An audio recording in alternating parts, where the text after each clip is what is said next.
जैसे हस्बे वादा हमने कहा था कि आपके ज़्यादा से ज़्यादा सवाल ऐड करेंगे, तो सिट साहब सबसे पहले उमर साहब हैं दुबई से, क्या पूछना चाह रहे हैं आप?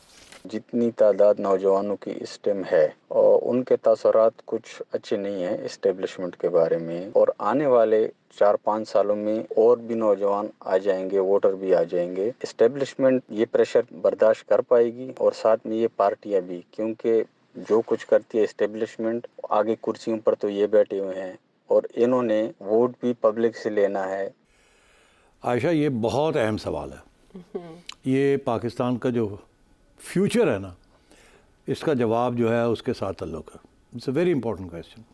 वजह तो इसलिए कि इस दफ़ा भी ये जो नौजवान तबका है उसने सारी टेबल्स को पलट दिया, क्योंकि जितने नए नौजवान आए हैं आफ्टर 5 इयर्स, उनकी तादाद कोई 2 करोड़ के करीब जी। है, और इतने ही फिर आगे आने वाले हैं 5 साल के बाद। जी। इन्होंने तो तबाही कर दी है। इनको ना इस्टेब्लिशमेंट समझ सकी कि ये क्या चाहते हैं, ये इनकी सोच क्या है, ना इनको नून लीग समझ सकी। और पीपल्स पार्टी को ज़रूरत नहीं समझने की। वो और वोट लेते हैं वहाँ। नौजवान हो या जो भी हो, सिंधी नेशनलिज्म का वोट है। अच्छा। जहाँ आपने कम से कम 2 प्राइम मिनिस्टर्स आपने उनका खून दिया हो, तो ये फिर सारी उम्र के लिए एक किस्म का वोट बन जाता है। अच्छा। हाँ, तो वो उनको फिक्र नहीं है नौजवानों MQM को फिक्र है। इसीलिए इस वक्त इल्ज़ाम लग रहा है कि MQM जीती भी है कि नहीं जीती, ये जिता दिया गया। क्योंकि वहाँ भी यही है कि नौजवान जो हैं वो तो इमरान खान को वोट डाला। अब बात यह है कि ये इनको समझने की ज़रूरत है कि ये नौजवान तबका क्यों। अब मैं आपको, जो लोग इंटरेस्टेड हैं इस सवाल के जवाब में, उन्हें चाहिए कि इंटरनेट पे जाएं और वहाँ टाइप करें ब्रिटिश काउंसिल यूथ सर्वे, जो कि 2007 में हुआ था। अच्छा। या 2006 में। ओके। ब्रिटिश काउंसिल लाहौर ने एक यूथ सर्वे, बहुत बड़ा यूथ सर्वे करवाया था। ओके। उसके अंदर जो बच्चों ने, उस वक्त जो यूथ था, उन्होंने क्या जवाब दिए बहुत से सवालों के ऊपर, मुझे याद है जब मैंने वो पढ़ा तो मैं सर पकड़ के बैठ गया। मैंने कहा अगर इमरान खान ये पढ़ लिया ना उसने, और उसने बिल्कुल यही पॉलिसी इख्तियार कर ली कि जो यूथ जो बातें कर रहे हैं, तो ये जीत जाएगा। पता नहीं उसने पढ़ा या नहीं पढ़ा, मगर किसी स्टेज पे उसको भी समझ आ गई, और उसने वही बातें कही हैं जो कि उस सर्वे में लिखी हुई हैं कि अब जो यूथ आ रहा है वो क्या देख रहा है और क्या नहीं, और उसके पास ये आ गया है जी। और दुनिया वो देख रहा है जी। अब दुनिया के साथ आपको कंपेयर कर रहा है। तो वो तो आप पुराने ज़माने तो गए कि ट्रेडिशनल वोटिंग कन्वेंशनल कुछ भी वो सब फारग हो गए। ये अब वो लोग हैं जिनको आज़ादी और आज़ाद सोच का अब एक शऊर आ गया है। They judge themselves, मतलब वो खुद, सारी दुनिया देख रहे हैं। हाँ, खुद फैसला कर लेते हैं नैरेटिव तो अब देख वो के आपका। और जब कर लेते हैं तो वो घर वालों को आके फिर उंगली उठा के करते हैं कि आप क्या करते रहे हैं, आपकी वजह से आप फेल हो गए हैं, आपकी जनरेशन, आप यहाँ तक हमें ले आई हैं कि हमें अब नौकरियाँ नहीं मिलती इसमें। आपने चोरों को और लुटेरों को और इस्टेब्लिशमेंट को और फैशिस्ट को आपने मौका दे दिया, और उसके बाद हमें कुछ नहीं मिल रहा और हम तो मुल्क छोड़ना चाहते हैं। हर सर्वे ये शो करता है कि बहुत यंग लोग जो है वो कहते हैं हम बाहर जाना चाहते हैं। ब्रेन ड्रेन, हाँ, रिकॉर्ड हो रहा है। अच्छा, अब वो ब्रेन ड्रेन भी है और नॉन ब्रेन ड्रेन भी है ना। ज़्यादातर तो ब्रेन ड्रेन उनको तो यहाँ कुछ ना कुछ मिल ही जाता है ना, ब्रेन वालों को तो, मगर जो जिनको नहीं मिलता है वो उसके लोअर क्लासेस है ना। हमारी मेजर एक्सपोर्ट जो है वो मैन पावर की है, नॉट ब्रेन पावर। हाँ, मिडिल ईस्ट कंट्रीज में ज़्यादा ब्रेन पावर नहीं है ना, स्वाय डॉक्टर्स के जी, और बाकी तो खास नहीं है ना, लेबरर ही है ना। इंडिया की जो है वो ब्रेन पार जाती रही है, लेबर भी गई है, मगर उनकी ब्रेन ड्रेन भी होती रही है। इसीलिए अब आप देखेंगे जो सारी टॉप की मल्टीनेशनल कंपनीज हैं, जिसको भी आप ले लें, उसके सारे को जो CEOs हैं इंडियन, सारे इंडियन, कोई इंडियन अमेरिकन हैं या इंडियन इंडियंस हैं। तो मतलब है कि they have the brain power actually वहाँ से गया है, क्योंकि उनकी तालीम बहुत हाई क्वालिटी की है। उनकी जो इंस्टीट्यूट्स हैं, they very high quality, they produce high quality educated people who can deal with the rest of the world, और वो उनको वो ले जाते हैं बाहर वाले। हमें तो कुछ पूछता ही नहीं है। हमारा तो एक भी CEO नहीं है किसी बिग मल्टीनेशनल का, ठीक है। तो हमारी, मगर ये बच्चे जाना चाहते हैं यहाँ को, नज़र कुछ नहीं आ रहा उनको यहाँ। तो अब इस्टेब्लिशमेंट को भी इस बात की समझ आनी चाहिए, जो मेरा ख्याल है उनको पहले समझ नहीं आई। उनका ये असेसमेंट था, मैं अब आज आपको अपना तजिया दे रहा हूँ कि उनका इस्टेब्लिशमेंट का ये जो हुआ है, पिछली इस्टेब्लिशमेंट ने इमरान खान को जिताने के लिए तो RTS सिस्टम सिंपल सी चीज़ कर ली थी जी कि जितनी सीटों की ज़रूरत पड़ेगी उतनी टक करके उतने घंटे के अंदर हम दिलवा देंगे, और उन्होंने टक करके 4 घंटे 6 घंटे के लिए RTS डाउन करके अपनी बनू के और पूरा कर दिया। और उस वक्त इशारा भी हो गया था सियासी जमातों को कि तुसी चैलेंज किया तो तुहाडी ऐसी तैसी, तो स्टॉप इट। यहाँ तक मुझे याद है कि शहबाज शरीफ साहब को उनके लोगों ने कहा कि पंजाब में गवर्नमेंट बनाने की कोशिश करें, कुछ लोगों को ख़रीदो फरोख्त करें, तो उन्होंने कहा नहीं मैंने नहीं करना, हम अपोजिशन में बैठेंगे। अच्छा, मुझे याद है थी यानी कि तो मतलब है कि कुछ यही था कि अब इसको करने दो। तो मैं ये कह रहा हूँ आपसे कि अब ये नहीं चलेगा। अब नौजवान तबका जो है वो नहीं किसी की बात सुनता, और उसने अपने बड़ों को भी समझा लिया है कि हम आपकी बात भी नहीं सुन रहे, और उनको शेम डलवाई है कि आप आएँ। इसीलिए हुआ ये है कि जो जजेस हैं या सिविल सर्वेंट्स हैं, उनके जो बच्चे हैं जो अभी अभी नए वोटर्स बने हैं, उन्होंने इतना घर पे प्रेशर डाला हुआ कि जो नून लीग के भी वोटर्स थे वो भी घबरा गए हैं बच्चों से, यंग लोग, और वो बड़े एग्रेसिव हैं। This is the new generation, Z कहते हैं इनको जी, जनरेशन जी। तो अब जनरेशन Z को तो ना मैं समझता हूँ ना मेरा ख्याल है इस्टेब्लिशमेंट समझती है। तो इसके ऊपर इनको समझने की कोशिश है कि इनको कैसे आपने हार्नस करना है, इनको कैसे आपने साथ ले जाना है। और वो कोई तरीका नहीं है, आप इनको डंडे नहीं मार सकते, आप इनको रोक नहीं सकते इंटरनेट और ट्विटर और इन चीज़ों से, ये चीज़ें नहीं चलेंगी। आपको तब्दील होना पड़ेगा, आप अपना किबला दुरुस्त करें, आप अपना किबला दुरुस्त करें अगर आपने पंजाब पाकिस्तान को बचाना है। क्योंकि ये नौजवान तबका अक्रॉस द प्रोविंसेस, ये आपकी जो डिक्टेटोरियल एटीट्यूड है और जो वैल्यूज़ आपने इख्तियार की हुई हैं, ये वो एक्सेप्ट करने के लिए तैयार नहीं है, क्योंकि वो अब बन गए हैं ग्लोबल सिटीजन्स, वो सिर्फ पाकिस्तान के सिटीजन्स नहीं रहे।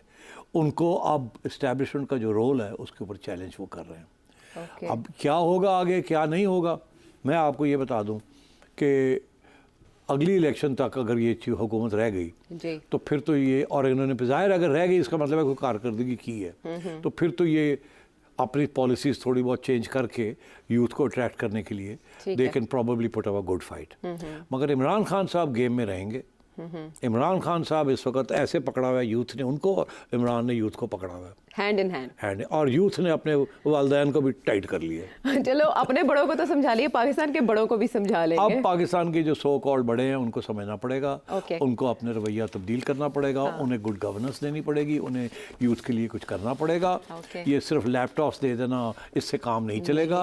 ये पुरानी बातें हैं कि जी कुछ दे दियो कुछ दे दियो, अब तो पैसे ही नहीं है आपके पास कि आप जो देना चाहते हैं आप वो दे दें, ये बातें ही हैं। और ये जो जितनी आप ज़्यादा बातें करेंगे उतना ज़्यादा बैकलैश आएगा, क्योंकि आप डिलीवर नहीं कर सकेंगे। अगले 2-3 साल बड़े सख्त हैं। आप ये कह तो नहीं सकते कि सख्त हैं, मगर आपको सोचना चाहिए कि अब यूथ को कैसे आपने कंट्रोल नहीं करना, मगर साथ लेना, उनका सपोर्ट लेना है। और उसके लिए ये काफ़ी नहीं है कि आप डेमोन्स्ट्रेशंस को रोकें, इमरान खान को गालियाँ दें and so on and so fourth. इसके लिए आपको बड़ी गहरी सोच पे जाना पड़ेगा। और जो लोग ये कह रहे हैं अब वक्त आ गया ट्रूथ एंड रेकन्सिलिएशन का, जी अब वो कैसे होगी कि जी एक सारे मिल के कोई फैसला करे कि नया चार्टर ऑफ डेमोक्रेसी बने जिसके अंदर इमरान खान साहब भी बैठे, मगर वो कहते हैं 2 हाथ ताली 2 हाथ से बजती है, यहाँ तो ताली 5 हाथ से बजनी पड़ेगी। खान भी आना पड़ेगा, एस्टैब्लिशमेंट को भी आना पड़ेगा, नून को भी आना पड़ेगा, पीपल पार्टी को भी आना पड़ेगा, ब्ला ब्ला ब्ला ब्ला, अच्छा सही साहब को भी आना पड़ेगा। तो ये कोई आसान काम नहीं है। और ये बड़े लोग जो हमारे हैं ये बिल्कुल तैयार नहीं है इस किस्म की सोच के लिए। ये पता आप क्या सोच रहे हैं? क्या? और 5 साल तो मिल गए ना सानू, अगे देखी जाएगी की होएगा। उधर बिलावल भुट्टो असी खड़ा कर देंगे यूथ वास्ते, इधर मरियम को खड़ा कर देंगे, ठीक है जी, अल्लाह खैर सल्ला। लेकिन एक्सेप्टेंस होगी या नहीं ये वो बात अलग है कि एक्सेप्टेंस बिलावल और मरियम की होगी या नहीं होगी as compare to Imran Khan, वो तो एवरग्रीन रहेगा। और जितना आप उसको जेल में रखेंगे और जितना आप उसको परसिक्यूट या विक्टिमाइज करेंगे उतना उसका सपोर्ट बेस बढ़ेगा। मैं आपको बता रहा हूँ, how you deal with this is the big question. और इसमें मैं ये समझता हूँ कि एस्टैब्लिशमेंट के अंदर बहुत सोल सर्चिंग करनी पड़ेगी, उन्हें देखना पड़ेगा कि अब हमने क्या गलती की है, क्या तस्लीम करना है एक जमहूरियत के लिए और एक सियासी जमातों को स्पेस देने के लिए। बिकॉज नून लीग तो पहले कहती रही है ना कि एस्टैब्लिशमेंट को हमें स्पेस नहीं देती जी, पीपल्स पार्टी भी, नून लीग भी, अब इमरान खान ने भी कहना शुरू कर दिया। तो अब ये है कि सब अब अचक से ये साहब तो खैर बहुत आगे निकल गए हैं। हाँ। अब मैं समझता हूँ कि आयशा के वक्त आ गया है कि एस्टैब्लिशमेंट को सोचना चाहिए कि अब आके पाकिस्तान को कैसे चलाना है। हाँ। जिस तरीके से वो चला रहे हैं और जिस तरीके से उनका ख्याल है वो चलाना चाहेंगे, ये नहीं चलेगा। ठीक है, बट आपके ख्याल में क्या टच किया यंगस्टर्स के हाथ को, दिल को, कि इमरान खान साहब का करिश्मा या उनका नैरेटिव? यूथ को नैरेटिव तो उनका जो है वो तो एक कल्ट किस्म का नैरेटिव है, वो हर बात कर देते हैं।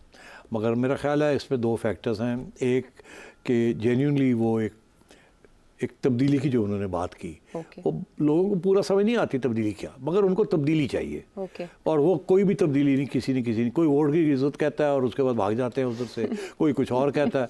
तो मतलब है कि जो तब्दीली जो चाह रहे हैं वो तब्दीली अच्छी कोई बातें हों, अच्छी चीज़ आए हमारे मुल्क, वो चीज़ नहीं कोई कह रहा। स्वाय इमरान के झूठे वादे किए मगर बात तो की ना तब्दीली की। भुट्टो साहब ने, जुल्फ़िकार अली भुट्टो साहब जब आए थे उन्होंने भी तब्दीली की बात की थी। उन्होंने कहा था मैं एक नया पाकिस्तान बनाऊंगा। 5 साल में उन्होंने नया पाकिस्तान किया, पुराना पाकिस्तान तोड़ दिया और नया ना बना सके और क्राइसिस हो गई और मार्शल लॉ लगाना पड़ा। ठीक है। खान साहब का भी यही काम चल रहा था कि वो पुराना पाकिस्तान तोड़ रहे थे और नया पाकिस्तान बना नहीं रहे थे, बातें ही हो रही थी। 4 साल उनको मिले, पौने 4 साल, और उन्होंने क्या दिया? कुछ भी नहीं दिया। अच्छा। मगर इसीलिए मैं ये कहता हूँ उस वक्त इलेक्शन करा लेते तो शायद बचत हो जाती नून लीग की और पीपल्स पार्टी की। इन्होंने उस वक्त कराया नहीं, उस वक्त IMF का प्रोग्राम ले लिया और झूले लेने शुरू कर दिए, जिसकी वजह से गालियां पड़नी शुरू हो गई। और अब इनके अपने सपोर्टर्स जो हैं वो इनको कहते हैं कि तुसी कीता की साढ़े नाल कीता की है। चले, हालात की नब्ज़ को समझने में सारी पॉलिटिकल पार्टीज नाकाम रही अपने अपने वक्त पर, लेकिन अब नौजवानों की रम्ज़ को समझना इन सब के लिए नागुज़ीर हो चुका है, इंक्लूडिंग इस्टेब्लिशमेंट। वापस आते हैं ब्रेक के बाद।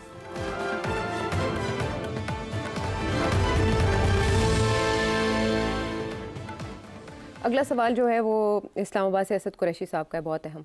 जी, 2008 में के इलेक्ट्रिक को पीपल्स पार्टी गवर्नमेंट ने इसको अबराज ग्रुप, आरिफ नकवी जिसके ओनर हैं, उनको हैंड ओवर किया था।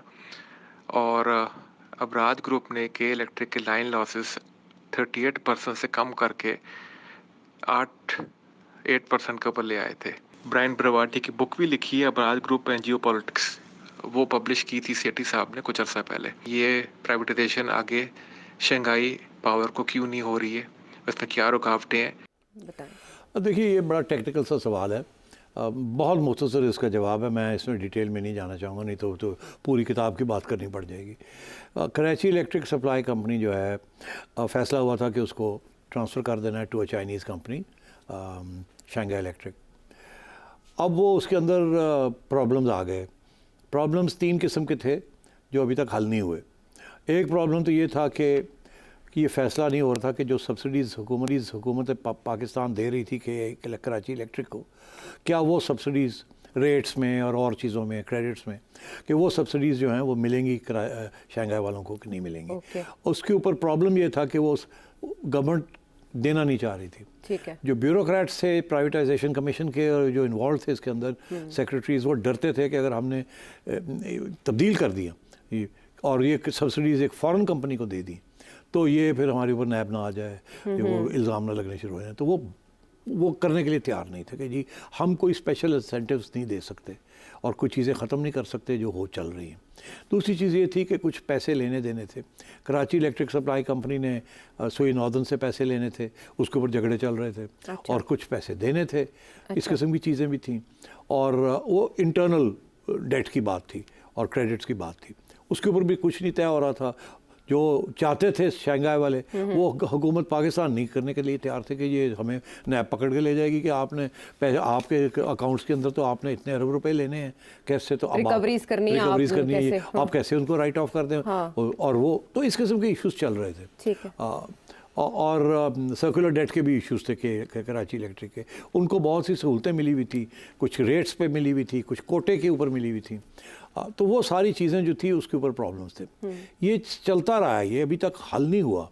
अभी भी कोई 4-6-7 महीने पहले इसके ऊपर फिर मीटिंग हुई थी। अभी शायद खाकान अब्बासी साहब ने भी ये कहा कि कुछ मसले थे इस किस्म के। मसले बेसिकली ये थे कि अबराज तैयार था करने के लिए, मगर जो के इलेक्ट्रिक रिमांड मांग रही थी गवर्नमेंट ऑफ पाकिस्तान से कि आप ये छोड़ दें, ऐसे कर दें, वो गवर्नमेंट ऑफ पाकिस्तान करने के लिए तैयार नहीं थी। अच्छा। और अबराज वो अपनी जेब से देने के लिए तैयार नहीं था। तो इस वजह से वो मामला अभी भी पड़ा हुआ है। अभी भी शंघाई वाले जो है इंटरेस्टेड हैं कराची इलेक्ट्रिक सप्लाई कंपनी में। अभी भी वो जो कराची इलेक्ट्रिक सप्लाई कंपनी बेचना चाहती है अपने शेयर्स को, कुछ लोग बीच में पड़े भी हुए हैं और कोशिश अभी भी जारी है कि इसको किसी तरीके से किया जाए।